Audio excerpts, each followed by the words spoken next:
হারটাকে শাসক গোষ্ঠীর থেকে জনগণের দিকে বাঁক খাওয়ানোর একটা সিদ্ধান্তের সময় এই গণভোটে অবশ্যই সকলে অংশ নেবেন এবং যদি সত্যি সংস্কার চান তাহলে উত্তরটা আমাদেরকে হ্যাঁ বলতে হবে।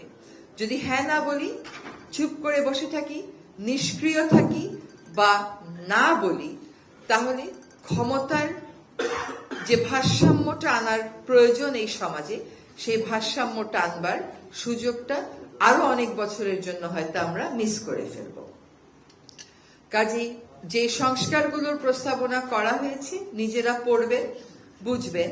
এগুলোর ব্যাপারে কিন্তু সরকারের পক্ষ থেকে অনেক প্রচারণা, অনেক ব্যাখ্যামূলক নোট প্রস্তুত করে আপনাদেরকে দেয়া হচ্ছে।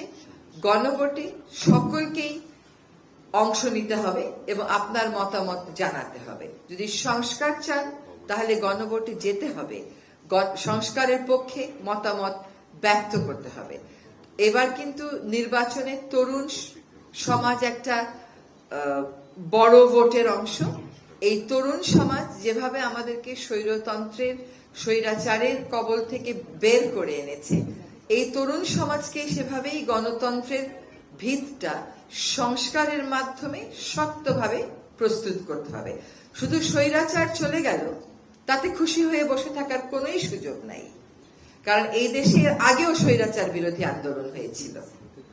আমরা এখনো নূর হোসেনের কথা বলি তো, আমরা এখনো ডক্টর মিলনের কথা বলি তো, এরকম আরো অনেকে আছেন যাদের নাম এই মুহূর্তে বলছি না, লম্বা তালিকা। ফলে স্বৈরাচার বিরোধী আন্দোলনে সফল হওয়ার সাথে সাথে দেশে গণতন্ত্র চলে আসে না। দেশে গণতন্ত্র চলে আসতে প্রত্যেকটা নাগরিককে তার ভোটাধিকার প্রয়োগে সচেতন এবং সতর্ক হতে হয়। আপনাদের ভালো বুঝে আপনারা সাধারণ নির্বাচনে ভোট দেবেন, আর গণভোটে সংস্কারের যে প্রস্তাবনাগুলো আছে যদি সত্যি ক্ষমতার ভর শাসক গোষ্ঠীর কাছ থেকে জনগণের কাছে নিতে চান তাহলে সংস্কারের পক্ষে থাকবেন। আপনারা আমাদেরকে অনেক ভয়ভীতি দেখানো হবে যাতে নির্বাচনে আমরা না যাই, ভোটাররা যাতে ভীত হয়, তার কিছু আলামত তো ইতোমধ্যেই আমরা পেয়েছি। এই ভয়কে জয় করেছিল বলেই কিন্তু জুলাই আগস্ট সফল হয়েছে। এর আগেও কিন্তু আন্দোলন হয়েছিল, সেই আন্দোলনগুলো চূড়ান্ত সফলতার মুখ দেখেনি। তার কারণ হচ্ছে ভয়কে তারা জয় করতে পারে নাই। ভয়ের নানান রকম মাধ্যমে ভয় দেখানো অব্যাহত ছিল, এখনো কিন্তু ভয় দেখানো হচ্ছে। এই যে ভয়, এই ভয়টাকে আমাদের জয় করতে হবে। বাংলাদেশের মানুষ বারবার ভয় জয় করেছে, সুতরাং এইবারও আমরা জয় করব। এবং তরুণেরা আমাদের জন্য যে আত্মাহুতি দিয়েছে, যে আত্মবিসর্জন দিয়েছে, সংস্কারের পথটাকে বেছে নিয়ে গণতন্ত্রের ভিত্তি রচনাতে সামনের 12ই ফেব্রুয়ারি যে গণভোট, সেই ভোটে আমরা আমাদের সিদ্ধান্ত প্রয়োগ করব।